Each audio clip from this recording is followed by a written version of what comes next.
can I make a suggestion if you're in the States, if you're wanting low-cost printing? jrprinting.com. You just have to have a business, whatever business you are. But I do my flyers through there, and I can get like 15-point flyers, like the thick ones that I had on my booth last night that were aqueous coating. I had got 1,000 of them, and I paid for double-sided $250. Fantastic. So it's like 25 cents a piece. jrprinting.com. jrprinting.com. Yeah. That's good. I'm Dean with Dean Whistler. We use Vistaprint. And Vistaprint.com. Vistaprint is awesome because they have both Canada and US. So Yeah. you're shipping in US for a trade show. You just send it to your hotel. So, okay, Vistaprint.com. I'm going to, because time's going to beat me, so, yep. You can also check with your local LGBT business organization because they also, you know, if they have businesses that are printers. And they usually offer, I went to San Francisco LGBT Chamber of Commerce, and they usually offer some type of discount as well. Especially to local small businesses like that. Yeah, so partnering and networking, it's good. Time-wise, I'm going to wrap up, and if we've got a few more question times, I'll get to that. So,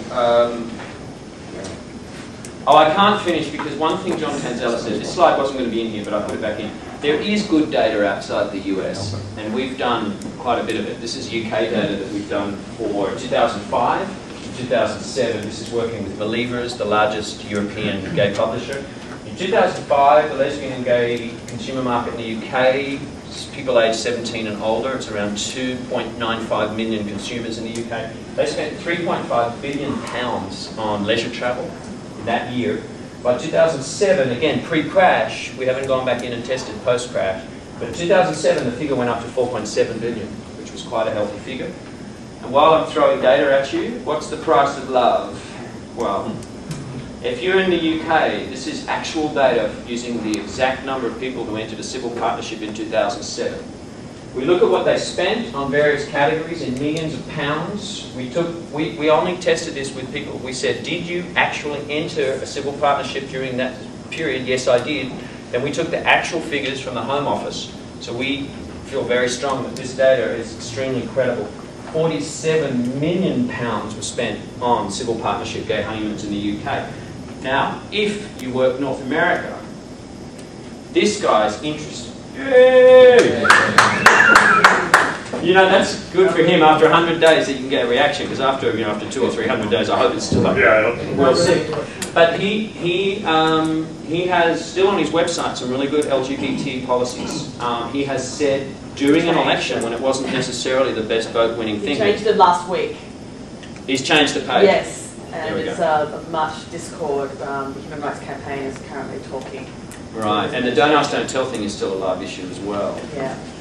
Well, the Matthew Shepherd. You know. If he does what he said, which was civil partnerships, the next slide will show us what the American honeymoon market would be like if we could have civil partnerships and if Americans spent the same equivalents on their rings, their ceremony, venues, their reception, and their honeymoons.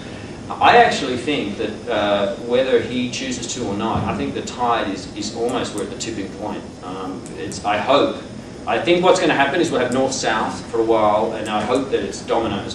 I seem to be going every month or 6 weeks. There's another either legislature or judiciary which is deciding in our favour, and I hope, if we get people marrying, whatever you call it, in America.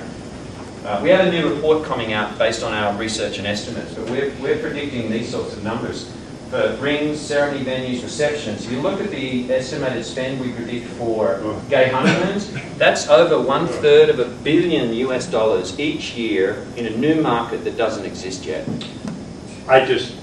For the months I was in Northern California, and I was an officiant, and I married 5 couples, and I could not believe the income I got from that.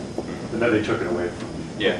It's, I mean, look, it's not only ever about the money either. Right, it's about, what we say is, you know what, this is marketing-wise, it's it's outrageous. a good marketing thing, but I write often on gaymarketnews.com and I say, quite apart from the money that we can all make, it's about love. Yep.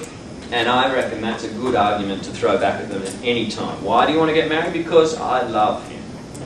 Yeah. So last year, we throw a business expo every year, and last year, it came out in June. It's always in June, right with San Francisco Prime. And the decision from the Supreme Court came about 3 weeks prior to our expo, So we incorporated a whole wedding portion of it. And we had an amazing amount of visibility. We were on the Associated Press. We were in different newspapers throughout the world, interviewed from people in Japan, and we had a resounding amount of public interest. And also, too, you got coverage because you had the right story at the right moment, and you connected with the right people. And if you can do that for your own business, that is what's possible. I need, for time reasons, to let us move on. Quickly, the Republicans, you know, they may one day get their act together. I'm not American, so, you know, I have my views. But this was interesting. This guy was speaking in Melbourne. I spoke at the World Travel Market the day after he said this, so I quickly dropped that slide in for WTM. He is very influential in the Hoover Institution, which helps set policies for the Republicans. And he said in Melbourne, we need to drop the anti-gay policies, because look at gay marriage. Support for gay marriage in America is going up, it's not going down. So, you know, there's maybe hope. Back to the real world. Anyone who's going to be in London at World Travel Market, out now will be presenting our gay marketing masterclass. Last year our theme was homosexual, not homogenous. And what we're doing this year is called Unlocking the Gay Marketing Puzzle. And we want to take a lot of different elements and show how you can leverage one off the other. So please, if you're in London for World Travel Market, do join us. And this must mean I'm getting quite close. This is my almost second to last slide, I think. We sell authenticity, and if you want more information, please give me your card if you want help. This is some resources we can offer you. OutNowConsulting.com, GayComfort.com we know about. MyGayComfort.com is coming next month. GayMarketNews.com is my blog. You can tell if I've had a bad week or not.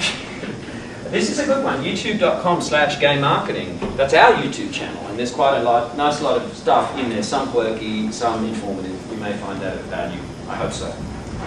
And the main thing is to thank each and every one of you, because your time's valuable and I do appreciate it.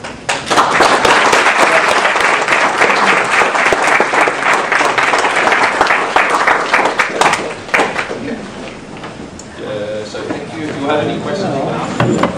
I'm seeing you.